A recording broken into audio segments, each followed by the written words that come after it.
जैसा कि आप जानते हैं कि भारतीय जनता पार्टी ने बिहार में अराजक स्थिति उत्पन्न करने के लिए ही वो प्रत्याशी संख्या बल नहीं रहने के बावजूद भी दिया है। हम लोगों ने संख्या बल के आलोक में ही अपने प्रत्याशियों को पर्चा दाखिल करवाया है। देखिए 5 सीटों पर राज्यसभा के चुनाव होने हैं और इसको लेकर जद्दोजहद जो है वो पूरी चरम पर है। देखिए लगातार जो है तमाम पार्टियों के विधायकों को एकजुट करने में तमाम जो लोग हैं वो लगे हुए हैं। बता दें कि एनडीए कह रहा है कि 5 सीट जो है वो हमारे खाते में होगी। लगातार एनडीए की बैठकें जो है वो चल रही हैं, विधायकों को एकजुट किया जा रहा है, इंटैक्ट किया जा रहा है। वहीं महागठबंधन भी जो है अपने विधायकों को इंटैक्ट करने के लिए, एकजुट करने के लिए देखिए बैठक के साथ साथ उन्हें कई मुद्दों की चर्चा के लिए बुलाया गया। देखिए तमाम चीजों पर आरजेडी के मुख्य प्रवक्ता शक्ति सिंह यादव क्या कुछ कह रहे हैं, एक बार आप सुने। चुनाव कल होने सबको पता है। जैसा कि आप जानते हैं कि भारतीय जनता पार्टी ने बिहार में अराजक स्थिति उत्पन्न करने के लिए ही वो प्रत्याशी संख्या बल नहीं रहने के बावजूद भी दिया है। हम लोगों ने संख्या बल के आलोक में ही अपने प्रत्याशियों को पर्चा दाखिल करवाया है और आप जानते हैं कि सभी लोग मुस्तैदी के साथ लामबंद हैं।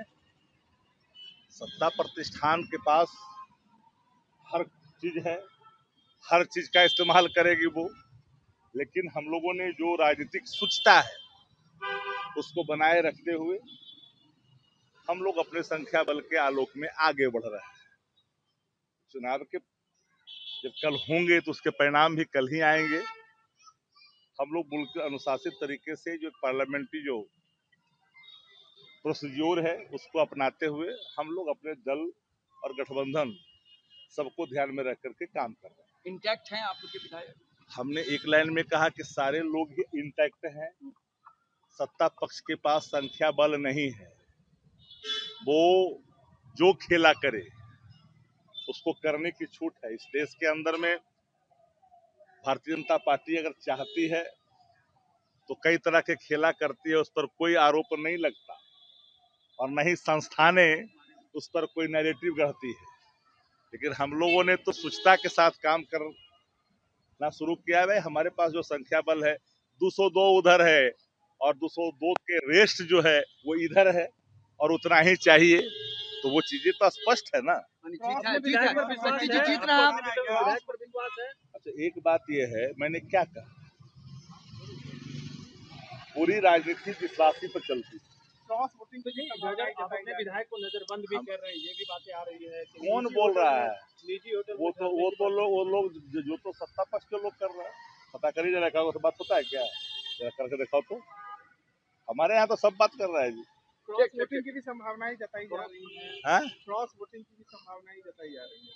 भारतीय जनता पार्टी कुछ भी कर सकती है वो अपने यहाँ संख्या बल पूरा करने के लिए, लेकिन ये राजद है, याद रखें। एक सवाल है, मंत्री विजय चौधरी ने कहा है कि एमआईएम से भी बातचीत हो रही है। आ जाओ, इतना ही समझ लीजिए कि वो कह रहे हैं कि 3 हमारा कम है, हमारे यहाँ पूरा है और 3 से अधिक संख्या अगर लाने की कोशिश करेंगे।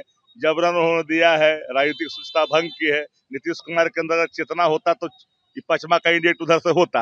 एक सवाल है, मंत्री विजय चौधरी कह रहे हैं कि एआईएमआईएम से भी हमारी बातचीत चल रही है। विजय चौधरी जी की बात चल रही है दिल्ली से, उनके विजय चौधरी जी की बात चल रही है दिल्ली से, नीतीश कुमार जी की बात चल रही है दिल्ली से, ललन सिंह जी की बात चल रही है दिल्ली से। दिल्ली से बतवा चले है करना उल्टी पुल्टी हो रहा है। तो तमाम चीजों को आपने सुना। देखिए इंटैक्ट करने के लिए वहीं जो क्रॉस वोटिंग होने की संभावनाएं जताई जा रही है उस पर भी शक्ति सिंह यादव ने साफ साफ बता दिया है। इस तरह के तमाम अपडेट्स के लिए बने रहे इनसाइडर लाइव के साथ। धन्यवाद।